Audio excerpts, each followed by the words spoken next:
नमस्कार। आज मैं आपसे एक बहुत महत्वपूर्ण मुद्दे पे बात करना चाहता हूं। आमतौर पे जब कोई नेता चुनाव के ठीक पहले किसी विषय पे चर्चा करता है या घोषणा करता है तो लोग कहते हैं वोट के लिए कर रहा है। कई वादे किए जाते हैं धर्म के नाम पे, कई वादे किए जाते हैं जाति के नाम पे, कई वादे समाज के निचले तबके के लिए किए जाते हैं और कई वादे कुछ चंद उद्योगपतियों के लिए किए जाते हैं। ये ऐसा क्यों करते हैं? क्योंकि बाकी पार्टियों ने धर्म और जाति के नाम पे अपने वोट बैंक बना रखे हैं और बड़े बड़े उद्योगपतियों को खुश करना होता है क्योंकि उनसे चंदा लेना होता है। तो ये एक तरह से बड़े उद्योगपति उनके नोट बैंक हैं और बाकी लोग उनके वोट बैंक हैं। इस वोट बैंक और नोट बैंक के बीच में एक बहुत बड़ा ऐसा वर्ग है जो पिस के रह गया है। वो ना इधर का है ना उधर का है और ये वर्ग है भारत का मिडिल क्लास। कोई भी पार्टी आज मिडिल क्लास के हित की बात करने को तैयार नहीं है। ऐसा क्यों है? आजाद भारत के 75 वर्ष में एक के बाद दूसरी पार्टी आई, एक सरकार के बाद दूसरी सरकार आई और इन सब लोगों ने मिडिल क्लास को दबा के, डरा के, निचोड़ के रखा हुआ है। मिडिल क्लास और सरकार का एक बड़ा अजीब रिश्ता है।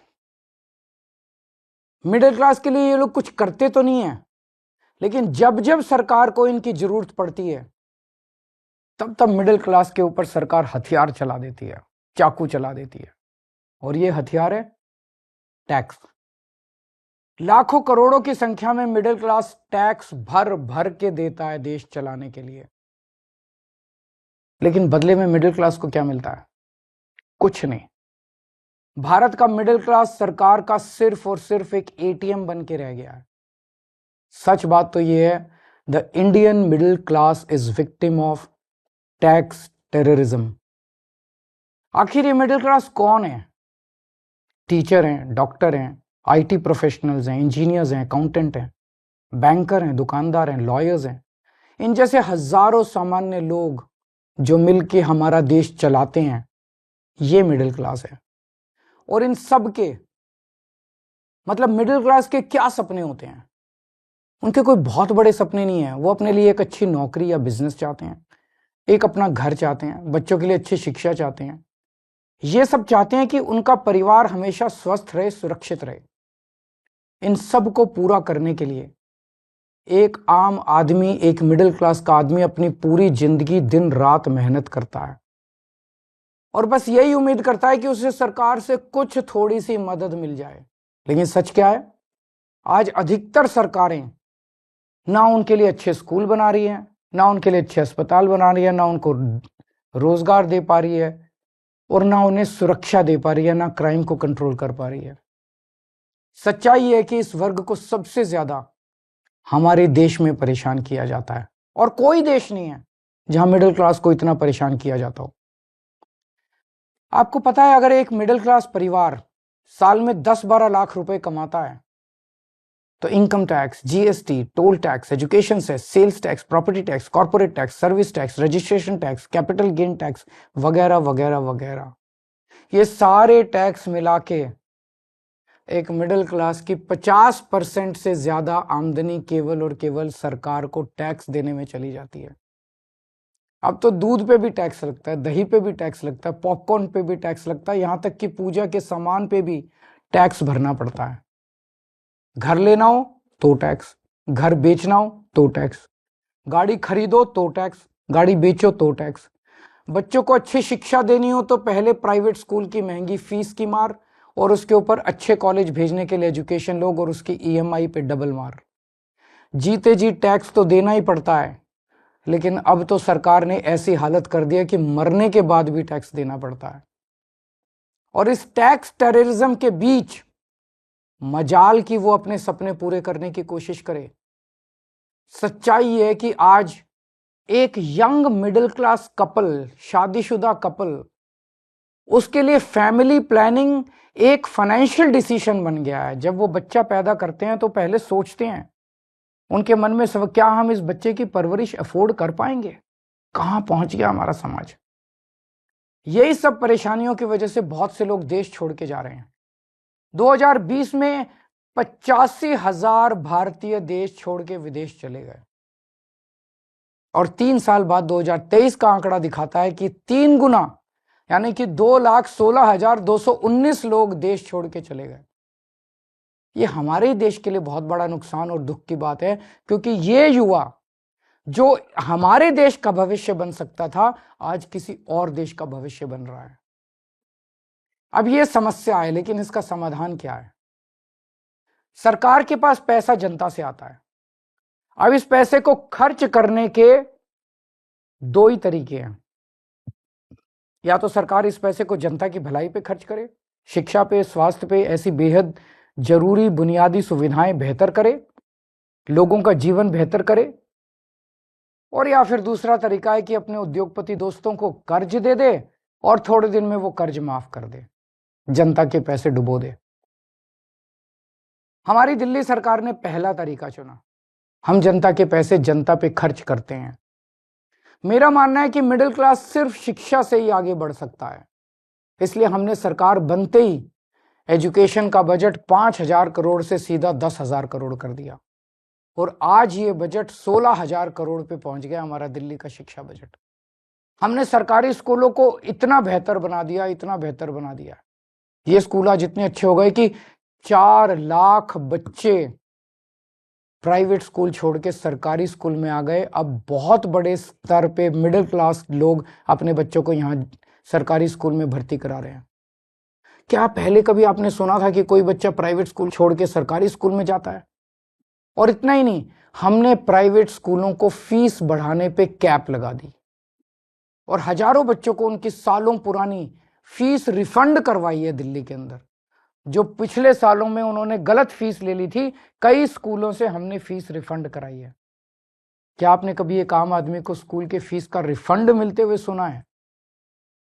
तो आप ही बताइए, क्या हमने आप ही के टैक्स के पैसे शिक्षा में इन्वेस्ट करके, शिक्षा का बजट बढ़ा के, स्कूल बेहतर करके, प्राइवेट स्कूलों की फीस पे कैप लगा के, क्या हमने कोई गुनाह किया है? हमने मिडिल क्लास को महंगाई की मार से बचाने के लिए बिजली और पानी के बिल कम कर दिए।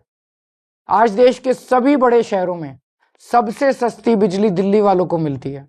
और इतना ही नहीं, हमने आपके टैक्स का पैसा इंफ्रास्ट्रक्चर में इन्वेस्ट करके पूरी दिल्ली में बिजली की सप्लाई 24 घंटे कर दी, जबकि 10 साल पहले दिल्ली में 8 से 10-10 घंटे के पावर कट लगते थे। ये करके मिडिल क्लास को अगर हमने थोड़ी सी राहत पहुंचाई है, तो क्या हमने कोई गुनाह किया है? हमने सरकारी अस्पताल बेहतर बनाए।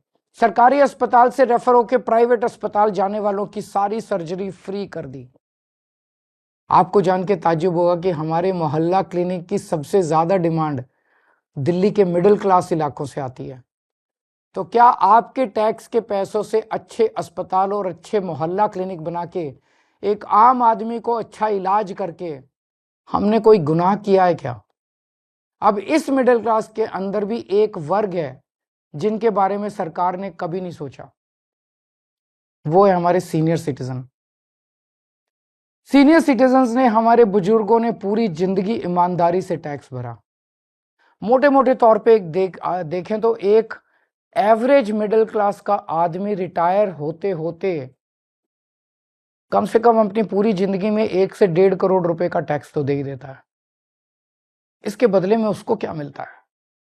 भगवान ना करे उसको कोई बड़ी बीमारी हो जाए, ना उसको इंश्योरेंस कंपनी कुछ देती, ना सरकार उसका हाथ पकड़ती। इसलिए आने वाले चुनाव के बाद हम दिल्ली में संजीवनी योजना लागू कर रहे हैं। इस योजना के तहत 60 साल से ऊपर के सभी सीनियर सिटीजन्स को सरकारी और प्राइवेट अस्पताल में बिल्कुल फ्री इलाज मिलेगा। तो आप बताइए, अगर आपके टैक्स के पैसे से आपके घर के बुजुर्गों को ही नहीं, पूरी दिल्ली के हर बुजुर्ग को अच्छा इलाज मिल जाए, तो क्या हमने कोई गुनाह किया है क्या? कभी सोचा आपने? जब यही चीज दूसरे देशों की सरकारें करती है तो हम वाह वाह करते हैं। यूरोप, लंदन, पेरिस, वो लोग करते हैं तो हम वाह वाह करते हैं, लेकिन हमारे देश में हम सब इसके खिलाफ बोलते हैं। ऐसा क्यों होता है?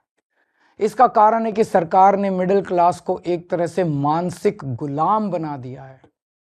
जब आपका ही टैक्स में दिया हुआ पैसा आपके ऊपर खर्च होता है या समाज पे खर्च होता है तो उसको फ्री की रेवड़ी कह के आपका अपमान किया जाता है। हाँ, ये बात तो सच है कि आपके पैसों से बहुत सारे गरीबों को भी बिजली पानी मुफ्त मिलती है, बस ट्रैवल मुफ्त मिलता है। आप सोचते होंगे मेरे पैसे से किसी और पे ये क्यों लगाया जा रहा है, लेकिन आज मैं आपसे कहना चाहता हूं इसका जवाब मुझसे बेहतर आपके माता पिता देंगे। आज हमारे जो छोटे छोटे शहरों में मिडिल क्लास है ना, इनमें से 99% के माता पिता गरीब थे। उन्होंने अपने खून पसीने की कमाई से गरीबी से मिडिल क्लास तक पहुंचने का सफर तय किया है। उनसे पूछ के देखना, उनको सरकार अगर थोड़ी सी मदद दे देती, उनको सरकार से थोड़ी मदद मिल जाती, थोड़ी सहूलियत मिल जाती, तो उन बचाए हुए पैसों को जोड़ के वो क्या क्या कर सकते थे। मुझे यकीन है कि उनका जवाब ये होता कि वो पैसा वो अपने बच्चों के भविष्य के लिए संवारते, यानी आपकी जिंदगी बेहतर करने में लगाते आपके माता पिता। इसी तरह जब जनता का पैसा जनता पे खर्च होता है तभी देश का निर्माण होता है। लेकिन ताज्जुब की बात यह है कि करोड़ों की तनख्वाह पाने वाले, लाखों की गाड़ियों में घूमने वाले, महंगे महंगे सूट पहनने वाले पत्रकार एयर कंडीशन स्टूडियो में बैठ के मिडिल क्लास को मिलने वाली छोटी छोटी राहतों पे सवाल उठाते हैं। बड़े बड़े सरकारी कोठियों में रहने वाले नेताओं को आप ही के पैसों से फ्री बिजली मिलती है, आप ही के पैसे से फ्री पानी मिलता है, आप ही के पैसे से ऐशो आराम की सारी सुविधाएं मिलती है, तब उसे फ्री की रेवड़ी नहीं कहते। हमने दिल्ली में मिडिल क्लास को राहत देने की पूरी कोशिश की और आगे भी हम करते रहेंगे। मिडिल क्लास को ऊपर पहुंचाने में कोई कसर नहीं छोड़ेंगे, उनको राहत देने में कोई कसर नहीं छोड़ेंगे। और आज हम केंद्र सरकार से भी ये अपील करते हैं कि हमारे देश के असली सुपर पावर भारत के मिडिल क्लास को पहचाने। आज मैं ये ऐलान करता हूं कि मैं और आम आदमी पार्टी सड़क से लेकर संसद तक मिडिल क्लास की आवाज बनेंगे, उनकी आवाज उठाएंगे, उनके मुद्दों को उठाएंगे। आज से 2 हफ्ते के बाद देश का अगला बजट आने वाला है। इस लोकसभा के सत्र में आम आदमी पार्टी के सांसद मिडिल क्लास के मुद्दे संसद में उठाएंगे। मिडिल क्लास की आवाज की गूंज अब संसद में सुनी जाएगी। हम ये मांग करते हैं कि देश का अगला बजट मिडिल क्लास को समर्पित हो। आज मैं केंद्र सरकार से 7 डिमांड कर रहा हूं, 7 पॉइंट डिमांड्स मिडिल क्लास की तरफ से। पहला, शिक्षा का बजट 2% से बढ़ा के 10% किया जाए, प्राइवेट स्कूलों की फीस पे लगाम लगाई जाए पूरे देश में।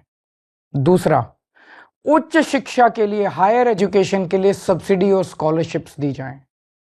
तीसरा, हेल्थ का बजट भी बढ़ा के 10% किया जाए और हेल्थ इंश्योरेंस से टैक्स हटाया जाए।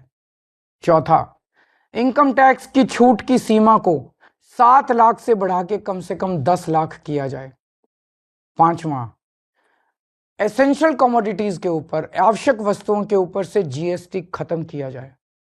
छठा, सीनियर सिटीजन्स के लिए मजबूत रिटायरमेंट प्लान और पेंशन की योजनाएं बनाई जाएं और देश भर में सभी सरकारी और प्राइवेट अस्पतालों में सीनियर सिटीजन्स को मुफ्त और अच्छा इलाज दिया जाए। और सातवां, बुजुर्गों को पहले रेलवे में 50% कंसेशन मिलता था जो बंद कर दिया गया, उसे दोबारा चालू किया जाए। ये है हमारा मिडिल क्लास का मैनिफेस्टो। अगर आप हमारे मिडिल क्लास मैनिफेस्टो से सहमत हैं तो हमारी वेबसाइट middleclassmanifesto.com पर साइन करें और आप अपनी भी आवाज केंद्र सरकार तक पहुंचाएं। अगर देश का पूरा मिडिल क्लास एक साथ एकजुट होकर अपनी आवाज उठाएगा तो सरकार की हिम्मत नहीं है कि वो आपकी आवाज ना सुने। सरकार को आपकी आवाज सुननी पड़ेगी। नमस्कार, जय हिंद।